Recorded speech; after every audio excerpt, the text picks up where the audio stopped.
நம்ம நீங்கள் சொல்கிற அந்த சீமானுடைய நாம் தமிழர் கூட்டணிகள் வந்து என்னன்னா அவரை இன்னும் கொஞ்சம் கன்சாலிடேட் பண்ணுறதுக்கு தேர்தல் அரசியலில் கன்சாலிடேட் ஆவதற்கு இது வந்து உதவி செய்யலாம் என்பது நம்முடைய கருத்து. ஏன்னா வேட்பாளர்கள் யார்? இளைஞர்கள், புதியவர்கள், தேர்தல் அரசியலுக்கு புதியவர்கள். இவங்களுக்கு உதவி செய்கிறதுக்கு உள்ளூரில் ஆள் தேவையில்லை. அந்தந்த பகுதியில் உள்ள செல்வாக்காக உள்ள இயக்கங்கள் அல்லது சிறு கட்சிகளை வந்து எடுத்துக்கொள்ளும் பொழுது வேலை செய்கிறதுக்கு ஆள் கிடைப்பாங்க. இந்த வேட்பாளர்களை மக்களிடம் கொண்டு சேர்ப்பதற்கு ஒரு சிறு பாலம் போல அமைவார். அந்த வகையில் என்னை பொறுத்தவரை இது ஒரு பாசிட்டிவான ஒரு முடிவு என்பது என்னுடைய கருத்து. அப்போ இந்த தமிழ் தேசியம் என்பது ஒரு கோட்பாடு. இந்த கோட்பாட்டை எத்தனையோ இயக்கங்கள், சிறு சிறு கட்சிகள் ஏற்றுக்கொண்டிருக்கின்றன. அது அந்தந்த பகுதியில் செல்வாக்காக இருக்கு. இப்போ அவங்களோடலாம் கூட்டணி சேரும்போது அந்தந்த பகுதிகளில், ஏன்னா சீமான் வந்து அறிமுகப்படுத்தக்கூடிய வேட்பாளர்கள் பார்த்திங்கன்னா யாரும் வந்து பிரபலமான, ஏதோ சில பேர் பிரபலமாக இருக்கலாமே தவிர பெரும்பாலும் வந்து அப்படி ஒன்றும் பிரபலம் இல்லாத ஆனால் இளைஞர்கள். சில பேர் அந்த தொகுதியிலே இருக்காங்க, சில பேர் வந்து வேறு தொகுதியிலேருந்து அங்கே வந்தவங்களும் இருக்காங்க.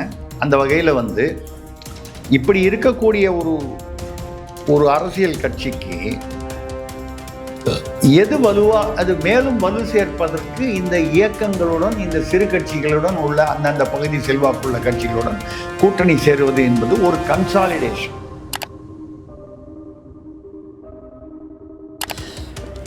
இந்த கன்சாலிடேஷன் அவருக்கு அதிக வாக்கு வரும். அவரே பேசியிருக்காரு, 16% வாக்கு எதிர்பார்க்கிறோம். நம்மளே முன்னாலேயே பேசியிருக்கோம். ஒரு 15-17 வரைக்கும் கூட யாரோ பேசியிருக்காங்க. நம்ம ஒரு சுமார் 12லிருந்து 15 வரைக்கும் சொல்கிறோம். எல்லாத்துக்குமே ஒரு கணிப்புன்றது சில ஒரு தகவல்களை வைத்து வரக்கூடிய, யூகங்களை வைத்து வரக்கூடிய கணிப்பு. இப்போ அந்த 15-16% வரும். இப்போ அதுக்கு அடுத்த தேர்தலில் அது 20, நான் சொல்லியிருக்கேன் ஏற்கனவே, இந்த 20% தாண்டிச்சுன்னா அது வரைக்கும் பேசஞ்சர் ரயில் வந்து பேசஞ்சராக இருக்கும். 20%க்கு மேலே சூப்பர் ஃபாஸ்ட் வந்தே பாரத் ஆகிடும். இது வந்து ஒரு அரசியலில் உள்ள அனுபவத்தினால வர கணக்கு. இன்னும் நம்ம தான் பெருசாக ஜோசியம் சொல்லிட்டோன்ற மாதிரி இல்லை. அந்த வகையில் அவர் வந்து தேர்தல் அரசியலில் வேறு எந்த கட்சியோடும் கூட்டணி சேர்ந்தால் சமரசங்கள் செய்ய வேண்டும். இவங்கெல்லாம் தமிழ் தேசியத்தை பேசுபவர்கள், அந்த கருத்து கோட்பாட்டை ஏற்கனவே ஏற்றுக்கொண்டு அந்தந்த பகுதியில் செயல்படுபவர்கள். இவர்களை இணைத்து கொண்டால்னா கட்சியில் இணைக்கணும்னு அவசியம் இல்லை, ஒரு கூட்டணியாக ஒரு புரிதல் அப்படி வந்தால் மேலும் வந்து அதாவது வாக்கு வங்கியை அதிகரிக்கலாம், களத்தில் பணியாற்றுவதற்கும் அதிகமாக ஆட்கள் கிடைப்பாங்க. ஏன்னா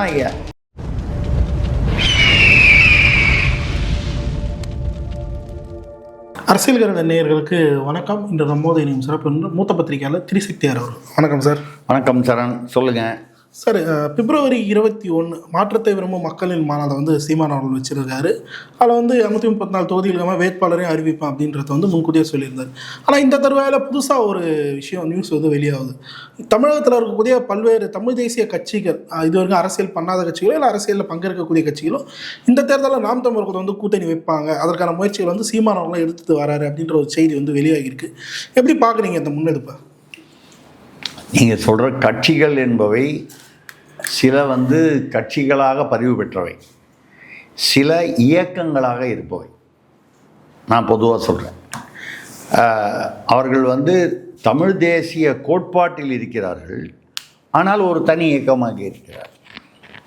இப்போ உதாரணமாக வந்து ஒரு முத்துராமலிங்க தேவர், அவருடைய சீடர்கள், அவரை பின்பற்றுபவர்கள், இப்படி ஒருத்தங்க, அது ஒரு இயக்கமாக இருக்காங்க. சில பேர் அதை கட்சியாக பதிவு பண்ணியிருக்காங்க, ஆனால் பெரிய அளவில் ஒரு தேர்தல் அரசியல் இது வரைக்கும் வரல அவங்க. அது ரெண்டாவது, அந்தந்த பகுதியில் வந்து அவங்க வந்து கொஞ்சம் ஒரு பிரபலம், அவங்களுக்கு ஒரு அவங்களுக்கு ஒரு ஃபாலோயிங், செல்வாக்கு இருக்குது. இப்போ ஒரு அந்த தேனி பகுதியில் இருக்கலாம், இந்த பக்கம் கொங்கு பகுதியில் இருக்கலாம், ஒரு உதாரணமாக நம்ம சொல்கிறோம். அது மாதிரி இருக்கக்கூடிய இயக்கங்கள் அல்லது சிறு கட்சிகள் இதுவரை தேர்தல் அரசியலில் கலக்க அவர்கள் முன்வரவில்லை, இல்லை அதற்கான வாய்ப்பு கிடைக்கவில்லை. ரெண்டும் இருக்கலாம். அந்த அளவுக்கு தேர்தல் அரசியலில் போனோன்னா வந்து நமக்கு வந்து செலவு போனோம் அப்படி நினச்சிருக்கலாம். இல்லை நம்ம இந்த பகுதியில் மட்டும்தான் நம்ம வந்து செல்வாக்காக இருக்கோம், அப்போ நின்னா ஒரு 4 தொகுதியில் தான் நிற்கலாம், அதுக்கு மேலே தாண்டி நிற்க முடியாது, ஒரு மாவட்டத்தை தாண்டி அப்படியும் இருக்கலாம். இப்படி பல இயக்கங்கள், கட்சிகள், சிறு கட்சிகள் இருக்கின்றன. இப்போது சீமான் அவர்கள் வந்து வேறு எந்த தேர்தல் அரசியலில் இருக்கக்கூடிய கட்சிகளுடனும் கூட்டணி இணைவதில்லை என்ற ஒரு முடிவில் இருக்கிறார். அந்த முடிவு அவருடைய முடிவு. அது சரியா சரியில்லையானும் போது அவர் வந்து அவருடைய வாதத்தில் என்ன சொல்கிறாரு, இவங்களும் சரியில்லைன்னு சொல்கிறாங்க, அவங்களும் சரியில்லைன்னு சொல்கிறாங்க, அப்புறம் இங்கேருந்து அங்கே போகிறது, அங்கேருந்து இங்கே போகிறது, இது என்ன அரசியல்? திமுகவில் ஊழல்னு சொன்ன எந்த செந்தில் பாலாஜியை வந்து மாஃபியான்னு சொன்னாங்களோ அதே செந்தில் பாலாஜியை கூப்பிட்டு வந்து தியாகின்னு சொல்கிறாங்க. அங்கேருந்து இங்கே வந்த ஒரு 10 அமைச்சர் தான் வந்து இன்றைக்கி பவர்ஃபுல்லாக இருக்காங்க. திமுகலேயே 50 வருஷமாக 40 வருஷமாக 30 வருஷமாக இருக்கிற நிர்வாகிகள், அமைச்சர்கள், மூத்தவர்களை தாண்டி யார் ரொம்ப அதிகாரத்தை வந்து கோலோச்சுகிறார்கள் என்று பார்த்தால் அதிமுகலேருந்து வந்தவங்க தான். அப்போது எப்போவுமே வெளியிலேருந்து வந்தவனுக்கு தான் மரியாதை. நம்ம ஊரில் பார்த்தீங்கன்னா சாதாரண இந்த பேனாவை வந்து இப்போ அந்த பேனா அந்த மொன கடையில், நம்ம நாடார் கடையில் வாங்கினேன், இது 10 ரூபா பேனா, மதிக்க மாட்டான் பா, இம்போர்ட்டட்ப்பா, 120 ரூபா சொன்னாங்க. நமக்கு தெரிஞ்ச அந்த ஸ்டாக்கிஸ்ட்டு நமக்காக 90 ரூபாய்க்கு கொடுத்தார். ஆனால் 100 ரூபா கொடுக்குறேண்ணே, அது பேப்பர் அது பேனா கொடுத்துறீங்களாண்ணே. இது வந்து நம்ம சைக்காலஜி. எதுவுமே வெளியிருந்து வந்தால் தான். நம்ம தமிழ்நாட்டுடைய மரபு, தமிழ்நாட்டுடைய கலாச்சாரம், தமிழர் பண்பாடு 20,000 வருஷம் 30,000 வருஷமாக இங்கே வந்து தமிழர் வந்து ஒரு பண்பாட்டு கலாச்சாரத்தை உண்டாக்கி இருக்கிறான் இப்படின்னு நம்ம தமிழறிஞர்கள் சொன்னால் சும்மா இந்த மாதிரி பில்டப் கொடுத்துருங்க எப்படின்வான். எவனும் ஒருத்தன் வெளியிலேருந்து வருவான், ஒரு வெள்ளைக்காரனோ வெளிநாட்டுக்காரனோ, அவன் வந்து தமிழர்கள் அவங்க வந்து ரொம்ப வருஷமாக இருக்காங்க, அவனுக்கு பாதி தெரிஞ்சு பாதி வந்து அவன் பில்டப் போட சொல்லுவான். வெள்ளையாக இருக்கவும் போய் சொல்ல மாட்டான், வெள்ளைக்காரன் கரெக்டாக சொல்லிட்டான். வெள்ளைக்காரனே சொல்லிட்டான், ஏண்டா நம்ம ஆளுங்க சொன்னாங்களே, நம்மளே கண்கூட பார்க்குறோமே, நம்ப மாட்டான். வெளியிலேருந்து ஒருத்தன் வந்து சொன்னால் தான் நம்புவான். இது வந்து ஒரு சைக்காலஜி, துரதிருஷ்டவசமான ஒரு என்ன சொல்கிறது, உளவியல் ரீதியாக வந்து இருக்கக்கூடிய விஷயம். அந்த மாதிரி வரும்போது வெளியிலேருந்து ஒருத்தன் வந்து சொல்லணும், நீங்கள் இது வந்து இந்த அந்த கூட்டணி, இந்த இயக்கங்களோட கூட்டணி, இந்த சிறு கட்சிகளோட இந்த கோட்பாடுகளை தமிழ் தேசியம் என்ற ஒரு கொள்கை, ஒரு கோட்பாடு என்ன நான் புரிந்து கொண்ட வரையில் சொல்கிறேன். சீமான் தமிழ் தேசியம்னு பேசுகிறாரு, அது அவர் கட்சி வச்சிருக்காரு, அவர் பேசுகிறார். நான் எந்த கட்சியும் சார்ந்தவன் இல்லை, எந்த இயக்கத்தையும் சார்ந்தவன் இல்லை, கட்சி சார்ந்த இயக்கத்தையும் அப்படி பார்க்க போனால் எந்த சங்கத்திலையும் இல்லை, சாதி சங்கத்திலையும் இல்லை. ஏன் இதை சொல்கிறேன்னா, நேற்று கூட ஒருத்தர் எங்கேருந்து கூப்பிட்டு, டெல்லியிலேருந்து கூப்பிட்டு கேட்டார், இந்த நம்ம சாதியில் வந்து ஒரு ஒரு சங்கம் வச்சுருக்கோம், நீங்கள் நான் சாதிகளுக்கு அப்பாற்பட்டவன் அப்படின்னா நான் என்னமோ பெஸ்ட்டா என் தலையில் 2 கொம்பு முளைச்சிருச்சுன்னு நான் அர்த்தம் சொல்லலை. நமக்கு இந்த சாதி ரீதியான ஒரு அப்ரோச்சே நமக்கு தேவையில்லை. நான் அவர்கிட்ட டெல்லியிலேருந்து பேசினார், அவர்கிட்ட கேட்டேன், ஏங்க நீங்கள் நானும் ஒரே சாதின்னு வச்சுப்போம், அப்படி தான் தெரியுது நீங்கள் பேசும்போது, நம்ம சாதியில் எல்லாருமே நல்லவனா, எல்லாருமே கெட்டவனே இல்லையா, மோசமானவனே இல்லையா? இருக்கான். எல்லா ஜாதிலையும் நல்லவன் இருக்கான், கெட்டவன் இருக்கான். எல்லா மதத்திலையும் நல்லவன் இருக்கான், கெட்டவன் இருக்கான்.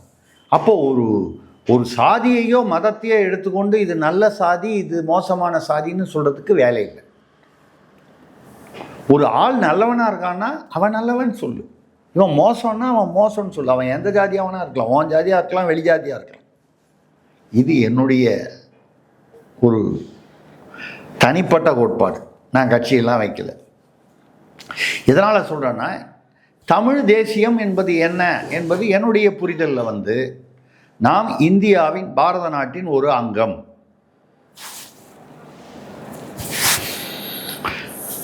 நீ அதுக்கப்புறம் வந்து பாரத் மாதா கி ஜெயன்னு சொல்லணுமா சொல்லு, தாய் மண்ணே வணக்கம்னு சொல்லணுமா சொல்லு,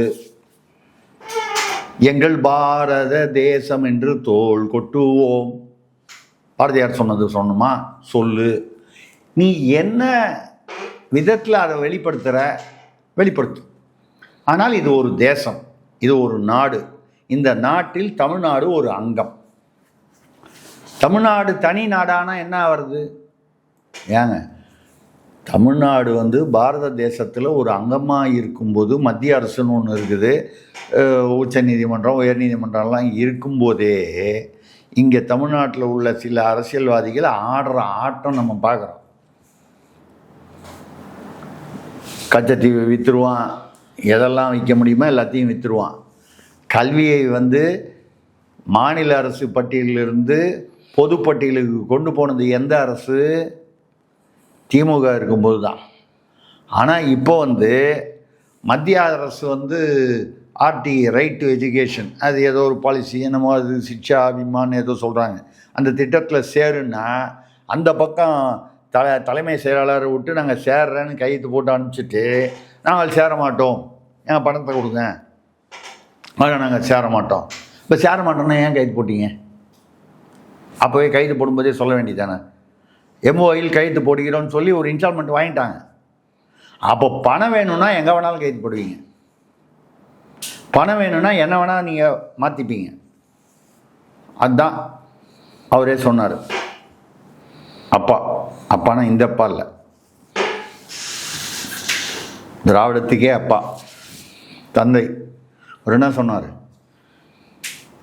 இவனுங்க பதவிக்கும் பணத்துக்கும் எதை வேணாலும் விற்றுருவானுங்க சொன்னாரா இல்லையா? இப்போ என்ன புரியலன்னா, இன்றைக்கி நேற்று பார்க்குறேன் வீர வணக்க திருநாள்னு சொல்லி எல்லாம் பார்த்து இளம்பெரியாருங்கிறாங்க துணை முதல்வரை. மொழிப்போர் தியாகிகள் வீர வணக்க நிகழ்ச்சி, மொழிப்போர் தியாகிகள் வீர வணக்க நிகழ்ச்சி, இளம் பெரியார். ஏங்க முரசொல்லியில் பெரியாரை அவ்வளோ தூரம் கழுவி ஊற்றுன அப்புறம் உங்கள் குடும்பத்தில் உங்கள் கட்சியில் இருக்கிற அவரை போய் இளம் பெரியார்னு சொல்கிறீங்களே, அந்த பெரியாரை நீங்கள் என்ன கெட்ட வார்த்தையிலலாம் பேசியிருக்கீங்க? வேறு யாரையும் நான் கேட்கல, சீமானை பார்த்து கேட்கல, திமுகவை பார்த்து கேட்குறேன். திமுக முரசொல்லியில் ஐயா கருணாநிதி அவர்கள் எழுதினதை வச்சு சொல்கிறேன், திமுக தலைவர்கள் அன்றைக்கி பேசினதை வச்சு சொல்கிறேன். அண்ணாதுரை அவர்கள் வந்து ஈவேராவை வந்து எப்படிலாம் பேசியிருக்காரு, இதை வச்சு கேட்குறேன். சீமான் இன்னைக்கு பேசுகிறார், விடுங்கய்யா, சீமானுக்கு தெரியல பெரியாரை பற்றி அப்படின்னு நினச்சிப்போம். திருசக்தியார் பேசுகிறார், திருசக்தியாருக்கு தெரியல. நீங்கள் என்னையா பேசியிருக்கீங்க? அன்னைக்கு கச்சா முச்சான்னு பேசியிருக்கீங்க, அவரும் பதிலுக்கு பேசியிருக்காரு, அண்ணாதுரையுடைய பிறப்பை கொச்சப்படுத்தி பேசியிருக்காரு. நாகரீகத்தின் எல்லையை இரு பக்கமும் வந்து தாண்டி இருக்காங்க.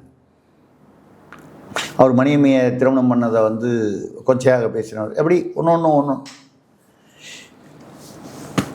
ஈவேரா பெரியாரை அந்த கிழவனை இன்னும் ஏன் கைது செய்யவில்லைன்னு வந்து சட்டமன்றத்தில் கேட்டது யார்? ஐயா கருணாநிதி. அப்படிலாம் கேட்டுட்டு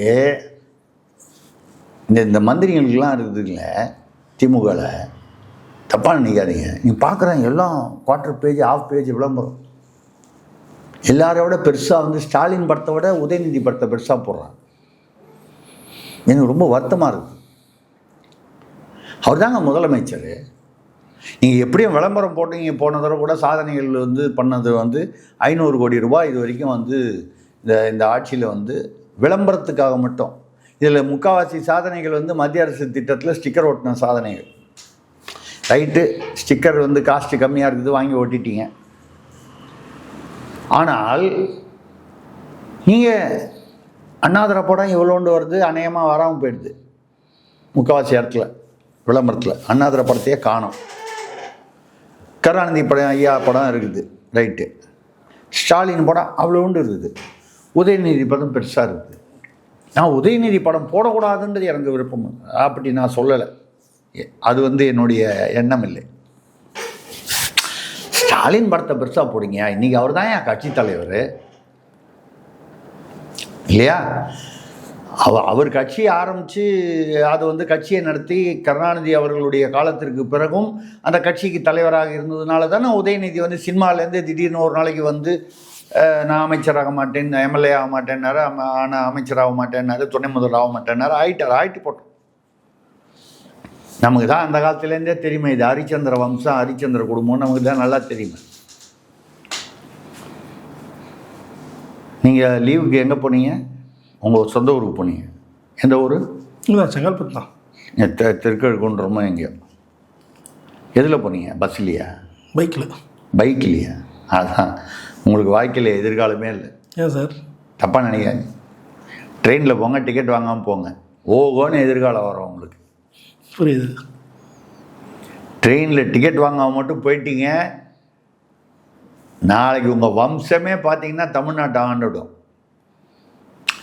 எதுக்கு சொல்கிறேன்னா, இவர் வந்து உதயநிதி அவர்களை வந்து நீங்கள் ரைட்டு அடுத்தது அவர் தான் அப்படின்னு ஒரு முடிவு பண்ணி எல்லா மந்திரியும் வந்து இப்போவே கூஜா தூக்குறாங்க, பெருசாக படம் போடுறாங்க. ரைட், காசு கொடுத்து விளம்பரம், அது வந்து சொந்த காசு கொடுத்து போடுறாங்க.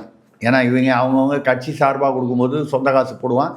இது சொந்த காசுனா மட்டும்னா மக்கள்கிட்டேருந்து அடித்த காசு தானே, மக்கள்கிட்ட கொள்ளை அடித்த காசும் மக்கள் காசு தான். ரைட்டு, ஏதோ ஒன்று போடுறான். இது போடும்போது அது என்னையா இளம்பெரியார்னு போடுறீங்க?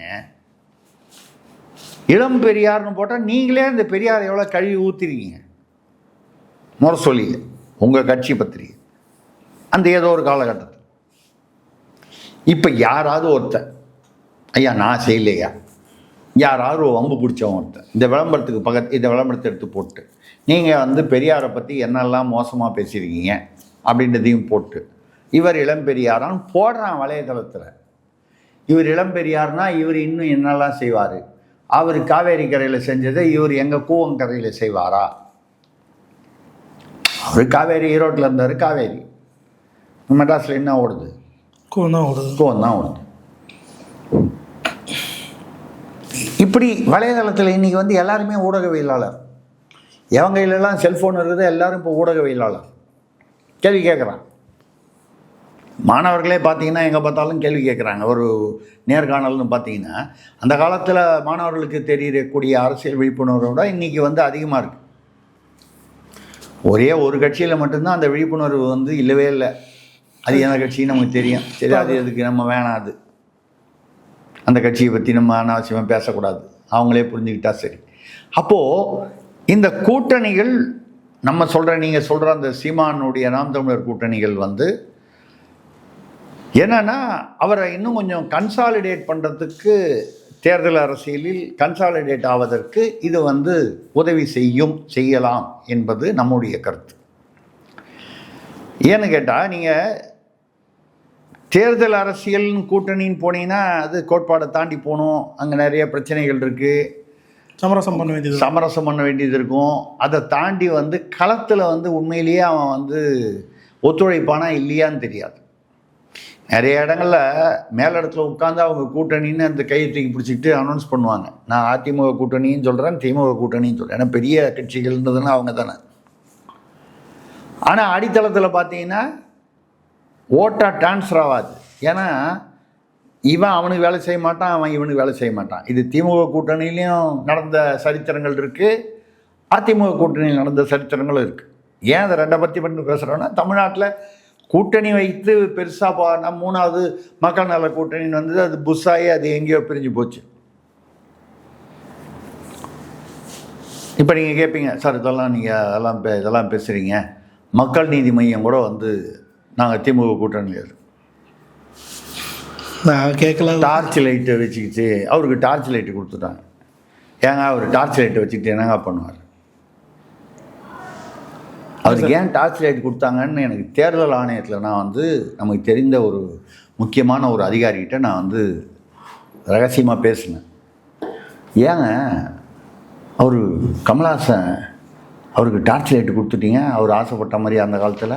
ஆனால் அதுக்குள்ளே அவர் இல்லைங்க, கட்சி எங்கே இருக்குதுன்னு தெரியாமல் இருட்டில் தேடின்னு இருக்கார் அவருடைய கட்சி. அதை தேடுறதுக்காக அவருக்கு டார்ச் லைட் கொடுத்தேன்னு அந்த தேர்தல் ஆணைய அதிகாரி என்கிட்ட ரகசியமாக சொன்னார். லாஜிக் இருக்கா இல்லை? கட்சி எங்கே இருக்குது உங்களுக்கு தெரியுமா? அவர் கட்சியில் இருந்தவங்கெல்லாம் வந்து திமுக போயிட்டாங்க, இல்லை வேறு எங்கேயோ போயிட்டாங்க, இல்லை அரசியலே வானான்னு போயிட்டாங்க. இப்போ அவர் இருட்டில் கட்சியை தேடணுன்னா ஒரு ராஜ்யசபா எம்பி கலைஞானி தேடணுன்னா அவருக்கு ஒரு டார்ச் கொடுக்கக்கூடாதா? அந்த டார்ச்சை பாருங்கள். தேர்தல் ஆணையம் எவ்வளவு நியாயமாக சிந்திக்கிறது, எவ்வளவு வந்து ஒரு உதவி செய்யணும் ஒரு அரசியல் கட்சிக்கு, அது எவ்வளோ சின்ன கட்சியாக இருந்தாலும் அதுக்கு உதவி செய்யணும்னு அவர் கட்சியை கண்டுபிடிக்கிறதுக்காக அந்த டார்ச் கொடுத்துருக்காங்க. தேர்தலுக்குள்ள கண்டுபிடிச்சிருவாருன்னு நம்ம எதிர்பார்க்கலாம், நம்புவோம் நம்ம. அதை மாதிரி வந்து ஒரு இது இல்லாமல் இந்த சின்ன சின்ன இயக்கங்கள், ஏன் இந்த சின்ன சின்ன தமிழ் தேசியம்னு பற்றி பேசணும்? நம்ம பாரத தேசம் என்பது நீங்கள் தனி தமிழ்நாடாக இருந்தால் நீ நினச்சி பாருங்க, கச்சத்தீவியே வந்து கூறு போட்டு விற்றுட்டாங்க காங்கிரஸும் திமுகவுமா சேர்ந்துட்டு. அவங்க அந்த பீரியடில் ஆட்சியில் இருந்தபோது, தேசியத்தில் ஆட்சி. திடீர்னு ஒரு நாளைக்கு தமிழ்நாட்டில் இந்த பக்கம் கும்மிடிப்பூண்டிக்கு அப்புறம் நாங்கள் ஆந்திராவுக்கு விற்றுட்டோம், இந்த பக்கம் ஓசூருக்கு, இந்த பக்கம் நாங்கள் வந்து கர்நாடகாவுக்கு விற்றுட்டோம், இப்படி சொல்லுவாங்க. இல்லை வந்து திடீர்னு நாங்கள் தமிழ்நாட்டை மொத்தமாக அமெரிக்கா ட்ரம்ப்பு ஆசைப்பட்டார், அவர் தான் வந்து ஊரில் இருக்கிற நாடு வெனிசூலாவை பிடிக்கிறேன்றாரு, வெனிசூலா இனிமேல் என்னதுன்றாரு, நான் தான் வெனிசூலாவில் வந்து அதிபர்ன்றாரு, அப்புறம் ஈரான் வந்து இனிமேல் நான் தான் அதிபர்ன்றாரு, எங்கேயோ இருக்கிற நாட்டுக்கு சம்மந்தம் இல்லாமல் இனிமேல் அது என்னதுன்றாரு. பக்கத்தில் இருக்கிற கனடா மிகப்பெரிய நாடு, அது மேப்பு போட்டு கனடா வந்து அமெரிக்காவோட சேர்ந்துருச்சு. இவரே போட்டுக்கிட்டு போட்டார். என்ன பண்ணுறது? அரசியலில் வந்து தமிழ்நாட்டு அரசியலில் தான் இல்லை, உலக அளவில் அரசியலில் கூட நட்டுக்கண்ட கேஸு நிறைய இருக்குது. புரியுதுங்களா? நீங்கள் உடனே தமிழ்நாட்டில் நான் யாரை வந்து நட்டுக்கண்டவன்னு சொல்கிறேன்னா ஆராய்ச்சிக்கெலாம் போய் என்னை வம்பில் சிக்க விட்றாதீங்க. ஏன்னா 1-2 இருந்தால் சொல்லலாம், நிறைய நட்டுக்கண்டது இருக்கீங்க. ரைட்டு. அப்போ என்னன்னால் இவன் தமிழ்நாடு மட்டும் தனியாக இருந்ததுன்னு வைங்க, 1944 நீதி கட்சியிலிருந்து திராவிட கழகமாக மாறினேன். அதில் தீர்மானம் போடுறாங்க. என்ன போடுறாங்க? திராவிட நாடு. தனித்தமிழ்நாடு இல்லை. தனித்தமிழ்நாடுன்னு கேட்டால் கூட வந்து ஒரு சமயம் சந்தோஷப்படலாம் நம்ம, ஐயா தமிழ்நாடுன்ற பேரை கேட்டானேன்னு. திராவிட நாடு, தனி திராவிட நாடு. அந்த தீர்மானத்தில் யார் இருந்தார்? தந்தை பெரியார், ஈவேரா அவர்கள், அண்ணாதுரை அவர்கள். அண்ணாதுரை தான் தீர்மானத்தை முன்மொழிஞ்சு கைது போட்டிருக்காரு. இதை போட்டுட்டு இந்த தீர்மானத்தை எதில் போகிறாரு? அண்ணாதுரை அவர்கள் திராவிட நாடுன்னு ஒரு பத்திரிகை நடத்துகிறாரு. கவனிங்க, என்ன நாடு? திராவிட நாடு. ஆனால் 1967 வந்து சட்டமன்றத்தில் வந்து அவர் தான் தமிழ்நாடுன்ற பேரை சூட்டினார், கொண்டு வரதுக்கு அவர் தான் காரணம்னு உருட்டுவாங்க. அதுக்கு முன்னாலேயே செந்தமிழ்நாடு என்னும் போதினிலே இன்பத்தேன் வந்து பாயுது காதினிலேன்னு என் சுதந்திரத்துக்கு முன்னாலேயே பாட்டார். காமராஜர் இருக்கிற பீரியடில் கல்வெட்டுலாம் பார்த்தீங்கன்னா ஸ்கூலில் வந்து முதலமைச்சர் தமிழ்நாடுன்னு இருக்குது. 67க்கு முன்னாலேயே, 67 தானே அவங்க ஆட்சி மாறி வந்துச்சு. இப்போ தமிழ்நாடு, அப்போ தமிழ்நாடு என்ற பெயரில் நீங்கள் பத்திரிகை வைக்காமல் திராவிட நாடு என்று பெயர் வைத்தீர்கள். அதில் என்ன தெலுங்கில், கன்னடத்தில், மலையாளத்துலலாம் போட்டிங்களா? கட்டுரை எழுதினீங்களா? அவங்களாம் வந்தாங்களா? இன்னி வரைக்கும் வர்றாங்களா? அப்போ நினச்சி பாருங்கள், தப்பித்தவறி ஏதோ ஒரு காலத்தில் ஜின்னாவுக்கு கடிதாசு எழுதினாங்க, பாகிஸ்தானோட சேர்த்துங்க, மதராஸ் மாகாணத்து. யார் எழுதினது? பெரியார். அவர் எழுதின தீர்மானத்தை வந்து பத்திரிகையில் போட்டது யார்? அண்ணாதுரை போட்டிருக்காரு. அப்படி மட்டும் தப்பித்தவறி பாகிஸ்தானோட சேர்ந்துருந்தாலோ இல்லை தனியாக திராவிட நாடுன்னு ஒன்று கொடுத்துருந்தாலோ நம்ம கதி இன்றைக்கி என்ன ஆயிருக்கும்? ஏதோ நமக்கு வந்து நல்ல காலம், நம்ம வந்து இந்தியா என்கிற அந்த தேசத்தின் ஒரு அங்கமாக இருக்கிறோம். காங்கிரஸ், பாஜக யாரோ மாற்றி மாறி ஆட்சியில் இருக்காங்க, ரைட்டு. இல்லைன்னா உங்களுக்கு காவிரியிலேருந்து தண்ணி வேணும்னு எப்படி கேட்பீங்க? அது பக்கத்து மாநிலத்திலேருந்தே வாங்க முடியல, பக்கத்து நாட்டிலேருந்து எப்படி வாங்குவீங்க? இந்தியாவுக்கும் பாகிஸ்தானுக்கும் போர்.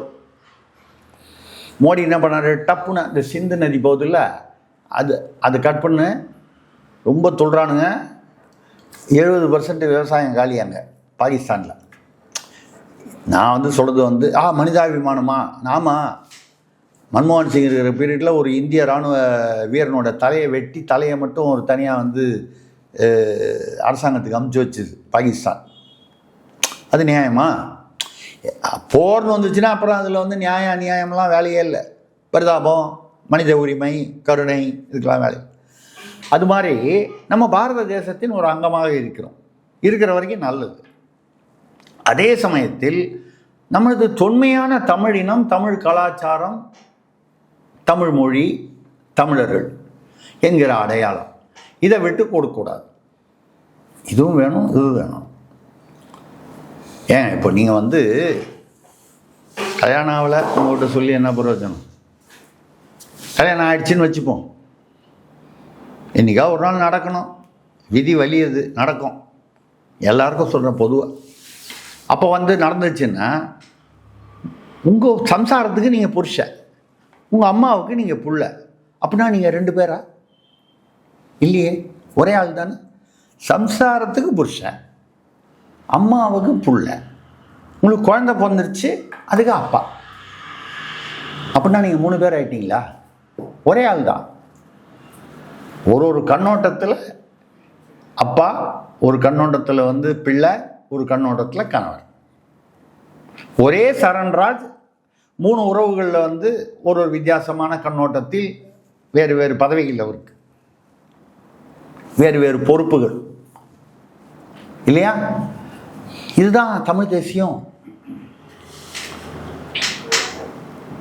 இந்தியா என்கிற தேசத்தின் அங்கம் பாரத தேசம். இந்தியாங்கிறது அப்புறம் வந்த பேருன்னு வச்சுக்கிட்டா கூட பண்டைய பாரத தேசத்தின் அங்கம். அதே சமயத்தில் எங்கள் தொன்மையான தமிழ் கலாச்சாரம், பண்பாடு. அப்படின்னா நீங்கள் வந்து சார் நம்ம தமிழ் பண்பாடு, அப்புறம் திராவிடம் எங்கன்னு சார் வந்துச்சு? அது இந்த தமிழர்களை நம்ம வந்து தமிழர்களாக இருக்க விடாமல் அவர்களை வந்து ஏறி மிதிக்கிறதுக்காக திராவிடம்னு ஒரு கருப்பு கலரில் ஒரு போர்வையை கொண்டாந்து கப்புன்னு வந்து போத்திக்கிட்டு நாங்கள் எல்லாம் திராவிடம் அப்படின்னு வெளியில் வந்து யாரோ சில மாயாவிகள் தமிழர்களை ஏமாற்றுவதற்காக வந்து வந்த கருப்பு போர்வை தான் திராவிடம். இப்போ விட்டுருவோம், நம்ம திராவிடத்தை தான் ஏற்கனவே நிறைய கீழ்ச்சி தொங்க விட்டுருக்கோம். அப்போ இந்த தமிழ் தேசியம் என்பது ஒரு கோட்பாடு. இந்த கோட்பாட்டை எத்தனையோ இயக்கங்கள், சிறு சிறு கட்சிகள் ஏற்றுக்கொண்டிருக்கின்றன. அது அந்தந்த பகுதியில் செல்வாக்காக இருக்கு. அதே சமயத்தில் தமிழ்நாடு முழுவதும் செல்வாக்காக இருக்காங்கன்னு சொல்ல முடியாது. அப்போ அவங்களோடலாம் கூட்டணி சேரும்போது அந்தந்த பகுதிகளில், ஏன்னா சீமான் வந்து அறிமுகப்படுத்தக்கூடிய வேட்பாளர்கள் பார்த்தீங்கன்னா யாரும் வந்து பிரபலமான, ஏதோ சில பேர் பிரபலமாக இருக்கலாமே தவிர பெரும்பாலும் வந்து அப்படி ஒன்றும் பிரபலம் இல்லாத ஆனால் இளைஞர்கள். சில பேர் அந்த தொகுதியிலே இருக்காங்க, சில பேர் வந்து வேறு தொகுதியிலேருந்து அங்கே வந்தவங்களும் இருக்காங்க. அந்த வகையில் வந்து இப்படி இருக்கக்கூடிய ஒரு அரசியல் கட்சிக்கு எது வலுவாக, அது மேலும் வலு சேர்ப்பதற்கு இந்த இயக்கங்களுடன், இந்த சிறு கட்சிகளுடன் உள்ள அந்தந்த பகுதி செல்வாக்குள்ள கட்சிகளுடன் கூட்டணி சேருவது என்பது ஒரு கன்சாலிடேஷன். இந்த கன்சாலிடேஷன் அவருக்கு அதிக வாக்கு பெறும். அவரே பேசியிருக்காரு, 16% வாக்கு எதிர்பார்க்குறோம். நம்மளே முன்னாலேயே பேசியிருக்கோம். ஒரு 15-17 வரைக்கும் கூட யாரோ பேசியிருக்காங்க. நம்ம ஒரு சுமார் 12லிருந்து 15 வரைக்கும் சொல்கிறோம். எல்லாத்துக்குமே ஒரு கணிப்புன்றது சில ஒரு தகவல்களை வைத்து வரக்கூடிய, யூகங்களை வைத்து வரக்கூடிய கணிப்பு. அப்போ அது 15-16% வரும். அப்போ அதுக்கு அடுத்த தேர்தலில் அது 20, நான் சொல்லியிருக்கேன் ஏற்கனவே, இந்த 20% தாண்டிச்சுன்னா அது வரைக்கும் பேசஞ்சர் ரயில் வந்து பேசஞ்சராக இருக்கும். 20%க்கு மேலே சூப்பர் ஃபாஸ்ட் வந்தே பாரத் ஆகிடும். வந்தே பாரத் ஆகிடும்னு பாஜக கூட்டணி நினச்சிடாதீங்க, அந்தளவுக்கு ஃபாஸ்ட்டாக போகும். நான் சொல்கிறது ஃபாஸ்ட்டாக போகும். சார் வந்தே பாரத்னு சொன்னார்னா அப்படின்னா மோடியோட கூட்டணி. நான் அப்படி சொல்ல சூசகமாக எதாவது சொல்கிறாரு, அதாவது சொல்கிறாரு. நம்ம அந்த அர்த்தத்துலலாம் நம்ம பேசலை. நம்ம சொல்லுது ஃபாஸ்ட்டாக போகிற ட்ரெயின். பேசஞ்சர்ன்றது எக்ஸ்பிரஸ் ட்ரெயினாக மாறிடும், சூப்பர் ஃபாஸ்ட் எக்ஸ்பிரஸாக மாறும் அப்படிங்கிறது தான் நம்மளுடைய கணிப்பு, கணக்கு. இது வந்து ஒரு அரசியலில் உள்ள அனுபவத்தினால வர கணக்கு. இன்னமும் நம்ம தான் பெருசாக ஜோசியம் சொல்லிட்டோன்ற மாதிரி இல்லை. அந்த வகையில் அவர் வந்து தேர்தல் அரசியலில் வேறு எந்த கட்சியோடும் கூட்டணி சேர்ந்தால் சமரசங்கள் செய்ய வேண்டும். இவங்கெல்லாம் தமிழ் தேசியத்தை பேசுபவர்கள், அந்த கருத்து கோட்பாட்டை ஏற்கனவே ஏற்றுக்கொண்டு அந்தந்த பகுதியில் செயல்படுபவர்கள். இவர்களை இணைத்து கொண்டால்னா கட்சியில் இணைக்கணும்னு அவசியம் இல்லை, ஒரு கூட்டணியாக ஒரு புரிதல் அப்படி வந்தால் மேலும் அதாவது வாக்கு வங்கியை அதிகரிக்கலாம், களத்தில் பணியாற்றுவதற்கும் அதிகமாக ஆட்கள் கிடைப்பார்கள். ஏன்னா வேட்பாளர்கள் யார்? இளைஞர்கள், புதியவர்கள், தேர்தல் அரசியலுக்கு புதியவர்கள். இவங்களுக்கு உதவி செய்கிறதுக்கு உள்ளூரில் ஆள் தேவையில்லை. உள்ளூர்காரனாக இருந்தாலும் சரி, வெளியூர்காரனாக இருந்தாலும் சரி, அவங்க ஆள் தேவையில்லை.